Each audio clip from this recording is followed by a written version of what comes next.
Child of the Civil Rights Movement by Paula Shelton and Raul Colon.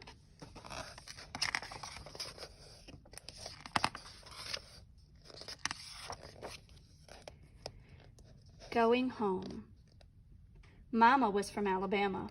Daddy was from Louisiana, the deep South. They had been called bad names, treated badly, told, "You can't do that," just because of the color of their skin.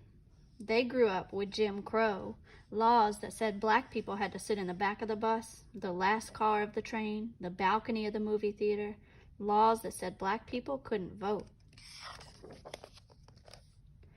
I was born in New York where there was no Jim Crow. But one day when Mama and Daddy were watching the news, they saw something called the Freedom Riders, black and white students riding buses together from the north to the south to protest the bad laws. They watched as racists pulled the students from their seats and set the buses on fire.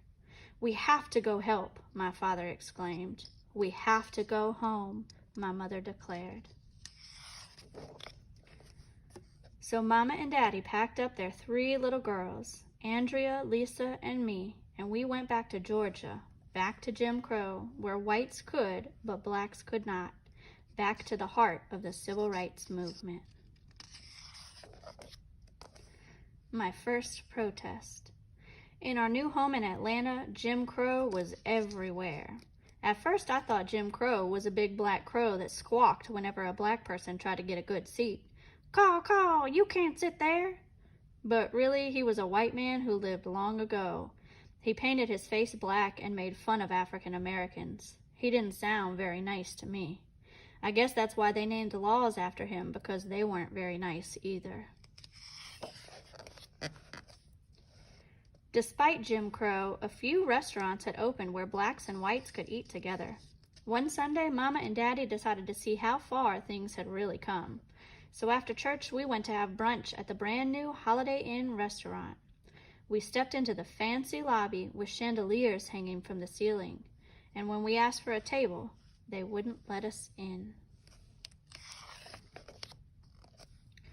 We looked at all the empty tables with white tablecloths and the few white faces that stared at us in horror. All we wanted was to sit down and eat. I was so hungry that I started crying, but they wouldn't let us in. "My baby's hungry," Mama said, while I kept crying louder and louder. Mama and Daddy didn't try to stop me. They simply sat me down and let me cry. And did I ever! I screamed at the top of my lungs, my very first protest, my own little sit-in. But still they wouldn't let us in. Uncle Martin. Uncle Martin had a big, broad smile and eyes that twinkled. "Come here, girl," he'd say whenever our families would meet at one of the only pools for African Americans in Atlanta, the Ollie Street YMCA. "Are you ready to get in that water and teach me how to swim?"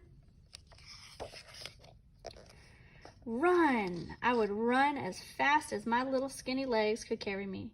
Run and leap. Leap into his wide open arms and fly. Fly as he threw me high into the air.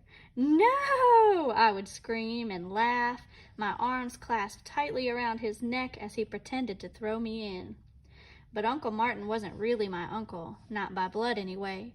We were close because our fathers worked together. Close because our mothers worried together. Close because we all struggled together. Close because we were brought together for a common goal, a common good. We were one family, the family of the American Civil Rights Movement.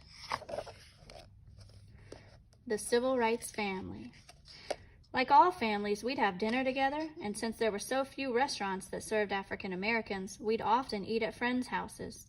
We might walk around the corner to Uncle Ralph and Aunt Juanita's, or go to Uncle Martin's and Aunt Coretta's, or everyone would come to our house. One night when it was our turn to host, I sat under the kitchen table, watching and listening, watching the folks in the dining room, listening to the booming voices, angry sometimes very angry. They were talking about Selma, Alabama, where, as in most cities in the South, blacks had been denied the right to vote. They were organizing a huge march to protest, from Selma to Montgomery. They had already marched twice before, and twice before they'd been beaten back.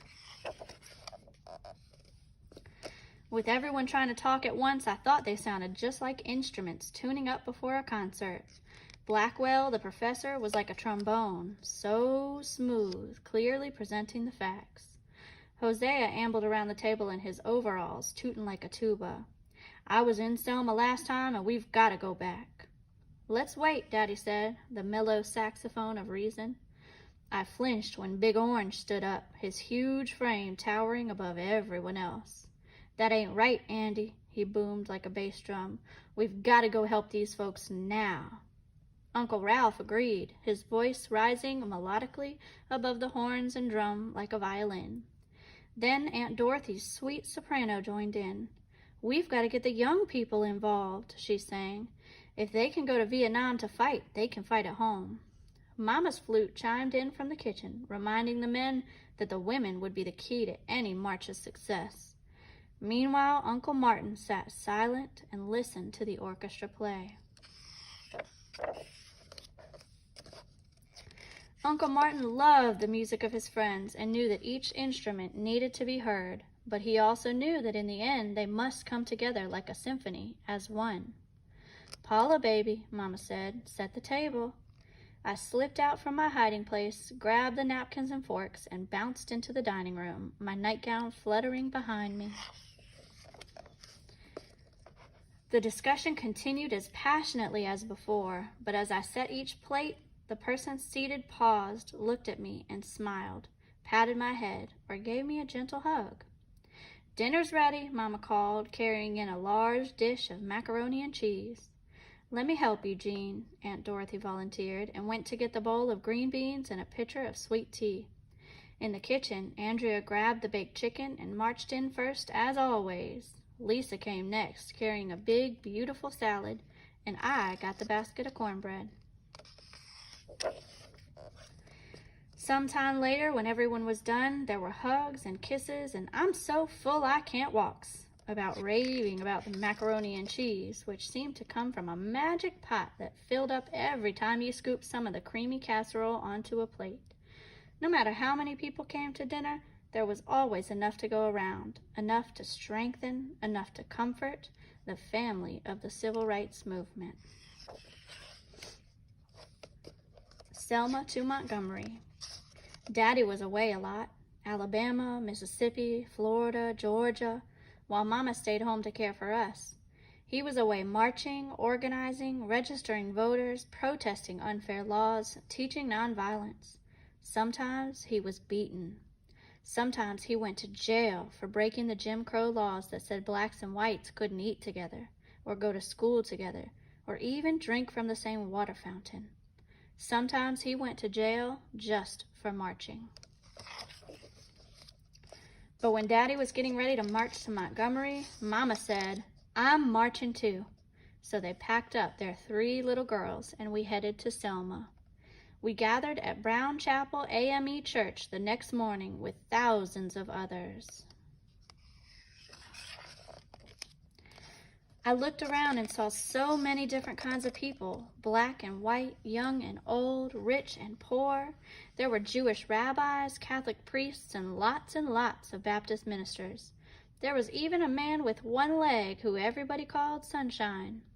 There were people from the south and people from the north. One group had come all the way from Hawaii, and they handed out leis to the leaders. Excitement flashed through the air like lightning. Then Uncle Martin linked arms with a priest and extended his hand to Aunt Coretta as if to ask her to dance, and the march was on. Since I was only 4 years old, I could walk for just a little while. Mama carried me until she got tired, and then I got passed from aunt to uncle to aunt. Lisa was 8, still small enough to ride on Daddy's shoulders as he jogged up and down the long line of marchers, shouting at us to pick up the pace or starting a song to keep our spirits high. He ran up and down that long line so many times. He said he marched from Selma to Montgomery 10 times that week. Andrea was 10 years old, and she marched proudly that day. "Do you want to ride?" Mama asked, offering to put her in one of the cars that followed behind for old folks and young folks and just plain tired folks. "No, I want to march," she answered firmly. That night, I fell asleep in Mama's arms. When I woke up, I was at my grandparents' house, not far from Selma. Andrea, Lisa, and I spent the rest of the week there while Mama and Daddy continued on. It would take 4 days to march the 50 miles from Selma to Montgomery, the National Guard escorting the peaceful protesters the whole way to keep them safe. All over the country, people watched on TV as the group marched triumphantly into Montgomery. President Johnson saw it too. The Voting Rights Act of 1965. Then one joyous evening, the 6th of August, 1965, my family sat around our small black and white television set. Uncle Martin stood over the shoulder of President Johnson and watched him sign the bill that would make sure all people, black and white, could vote and no one could stop them. Curled up on Mama's lap, I thought about our march while pictures flashed across the screen. Andrea and Lisa shouted at the TV, pointing out folks we knew and the places we'd been. We talked about the singing, the praying, the friends and family, even the tired feet. It made me glow with pride to know that I had played one small part. But even then, I also knew that we'd won just one battle, and there were many more to come. And one day, when Mama and Daddy were too tired to march, too weary to carry us on their shoulders, too exhausted to fight another battle, the baton would pass to us, and we would march on, children of the Civil Rights Movement. The end.